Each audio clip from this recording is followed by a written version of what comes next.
I don't even know. That's just so crazy. Are we backwards again? Or no, this is right. Are you sure? Right? I don't know. Now we can always hold up the sign to. Yeah, we're fine. Now there's nobody there. We'll just wait. We're gonna have to do 2 today. We'll have to do 2 videos. So strange, you guys. God, that was really weird. Sorry for the interruption, but I had to call the cops, apparently. Yeah, we had to call the Marion County Sheriff's Department. So somehow my phone, what it did was it said, like, emergency. Oh, my God. It said the 3 letters, when you're in trouble. Yeah. It's very strange. Like, there's an S, and then there's an O. And then there's like another Sarah. We're, like, so afraid to trigger it. Yeah, I don't want to trigger the phone. But anyway, we weren't even touching it. We didn't do anything. But I must have, when that screen came up, I must have pressed the button to call the 3-number emergency. And then I hung up immediately because I didn't need to call them. And then they called me back. And so then I felt like, we got to call them back. We got to call them back and let them know everything's okay. That's weird. So that's what we did. Yeah. Anyway, I think we were just about to say that Kanye did not completely freak out last night, as he has been for the past couple of nights. But Kim put out a statement. She put out a forever long statement talking about how... Or her PR people did. Yeah. Talking about how, he's got this bipolar thing and it's like really tough to manage, and she understands why he's being, criticized, and it's super hard to live with his problem, but he's a genius, and that's part of his genius and his brilliance. It's all part of his whole being, and we just need to give him grace, and thanks for understanding. Did she ask for privacy, though? Did she ask for privacy in that? I need to understand if she asked for privacy. Let me see. I just, because if she asked for privacy, grace is one thing, because I think everybody needs a little grace.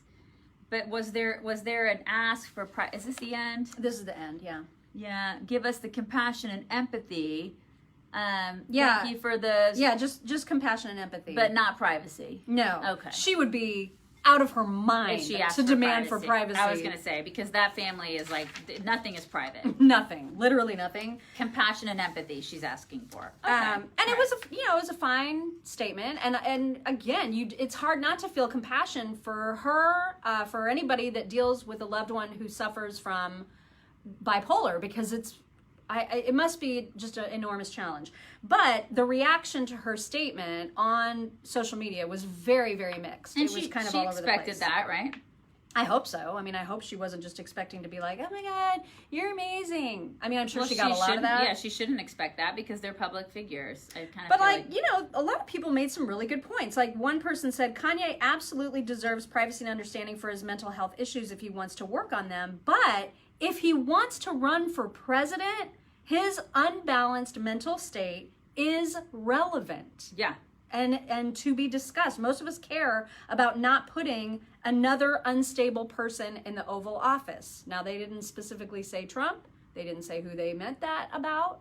But they're right. Like, we shouldn't have anybody that is mentally unstable leading the free world. No. Like, that's not a good idea. That should not happen. Someone suggested this is all a big fat publicity stunt by all of them, that and they're all in on it. Kanye and Kim and everybody's on it. I don't know. I mean, and you know what? Well, the sad thing is that somebody would even bring that up, but the family is known for that. Yeah, that's true. Which is also very sad. It's like crying wolf, right? They've done so much stupid crap in the past to get publicity for themselves that it's sad that people would even bring that up, but it's not far-fetched. I mean, that's not, because they do that. So, I'm not going to defend them against that accusation, because they do that stuff. Yeah. They love the publicity. They thrive on it. So, whatever. Oh yeah, she did mention privacy in this one part. She said, I'm very protective of our children and Kanye's right to privacy when it comes to his health. But he doesn't have a right to privacy at this point, because he's running for president. He's running for president, but they also, everything that they do is they put it out there. I mean, everything that she does, everything that family does is out for public consumption. Their kids are public consumption. They make that abundantly clear. She talked, like, her opening sentence was to say, you know, he's got bipolar, and anyone who has this or has a loved one in their life who does knows how incredibly complicated and painful it is. She talked somewhere about him losing, She says, you know, he's an artist and a black man who's experienced the painful loss of his mother. And so somebody had said his mom died 13 years ago. 13 years. So you don't really get to factor that into like a recent now kind of explosion of emotion. Something that you're grieving right now. Because there's enough distance where that shouldn't be something that is the cause of an outburst. Yeah. And then this person said, why can't I feel compassion? I've known people with this condition who have been through so much more and didn't brag about having $1 billion or having the resources for healthcare. You can't blame everything he does or says on bipolar. Which is also a fair point. It's a very fair point. A lot of people don't have much of the resources that he has. Exactly. You know, I mean, he can go escape to his ranch in Wyoming. Which he has. And just he's shopping at Walmart now. And just literally chill. He's shopping at Walmart in the $3 bargain section. Yeah. With a friend of his who's saying, Kim is wrong. He's not having an episode. He's completely clear. Everything is fine. Yeah. Some people have to get up and go to work every day and actually, you know, raise their kids and try to figure out where their next meal is coming from. And they deal with this horrible disease, basically, you know, this condition. So, I mean, that's a fair point. It's a fair point. So, you know. So I don't even know if he's having an episode, according to the friend. The friend is like, this is wrong for Kim to put out this statement. Really? It's okay. Well, so, also, somebody stole the most gigantic dildo ever. We're talking about that on our show. We can't say dildo on the air, you guys. I don't think we can. We can't. We can't say it on the air because of the FCC. She thinks we can say all the things. You know, when we first started this job in radio, I thought I was going to be the one that got dumped. When I say dumped, like we have a 7-second delay in radio. So our producer has a window of time where they can dump us because the audience, like we can say something and we have 7 seconds before the producer can dump us from the audience hearing what we just said out of our mouths. And I thought it was going to be me because I thought it was going to be me. It's her. She's been dumped twice. I know. But in fairness, I feel like they were both not right. She said monkey balls once, which got dumped for that, which I thought was ridiculous. And I'm going to get dumped for saying monkey balls? And then you said tit, right? Yeah, and I was quoting a tweet. Yeah. And so I said something like tit for tat or... Yeah, I don't think it was tit for tat. I think it was actually like boob. I think it was boob tit. Oh, you know what? You're right because I was saying like sucking at the tit of something. Yeah, and but it was a quote. It was a quote. It was somebody else's words, but she still said it on the air. And the FCC gets really mad when you say tit, and so she got dumped twice now. Yeah, and I was both like, of those are lame. And I've never been dumped in 7 years. I cannot believe that is the case.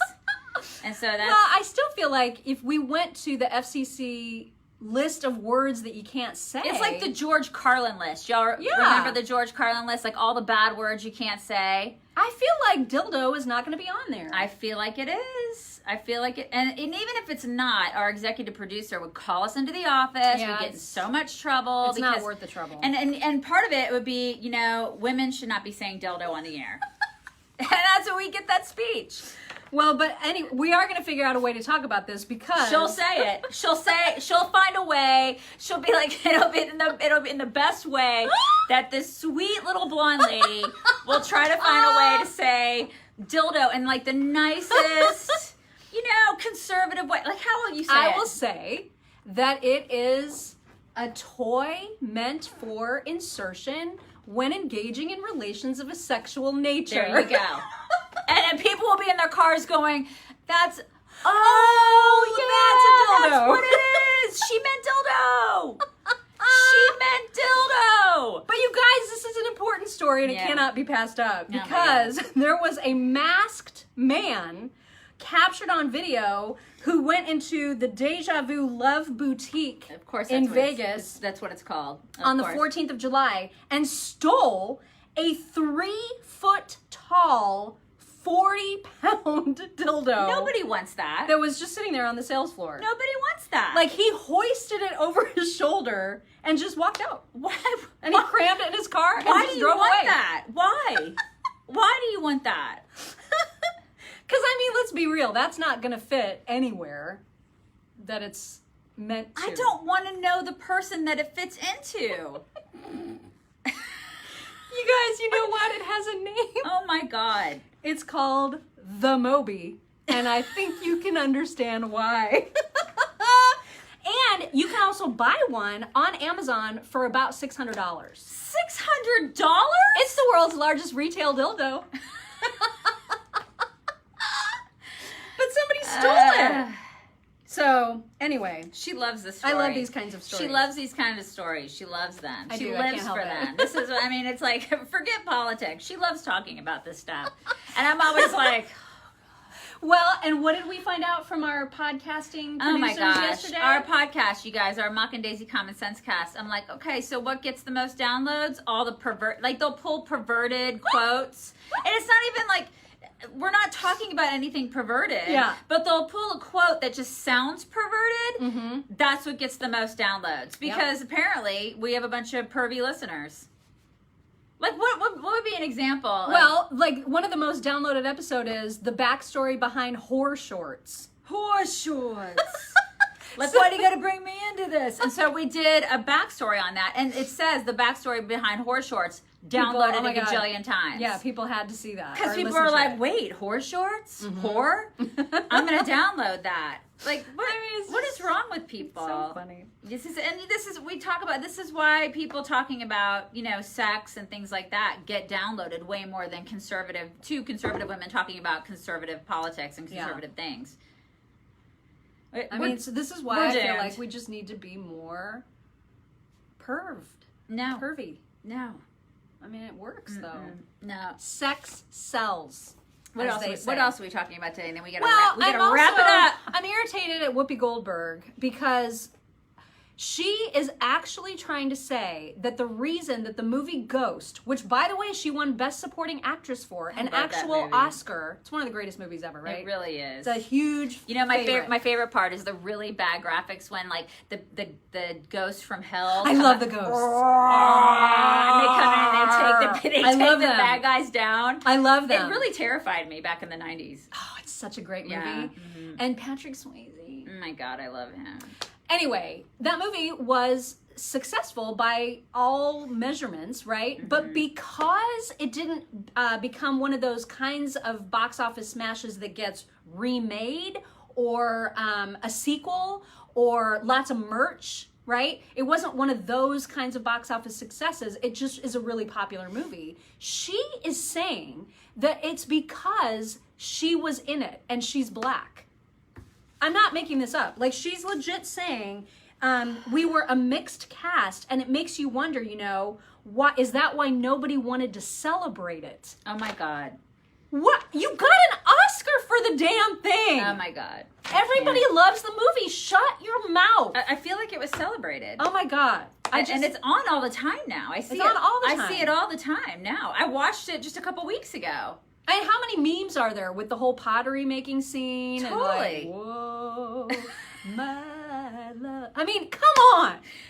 Anyway, I'm just really irritated at Whoopi. Everything is racist, you guys. Everything. Really, everything. You guys are all fragile. Everybody's fragile. You're so fragile. God, you're fragile. My white fragility is it's oozing. showing. I mean, you're gonna break. By the way, I finished that book and it's awful through and through, from beginning to end. Attention, the bullshit meter has detected major BS. Not from me. No, it's just that book. That book is that book. It's the worst. God, Worst. that book. It's gonna And- be. Listen, it's gonna be in your kid's school in like 2 days. Well, and you know what's wrong with that? She also, there's at least 2, maybe 3. I can't remember if there's 3, but I know definitely twice that in this book, she criticizes Trump for being racist.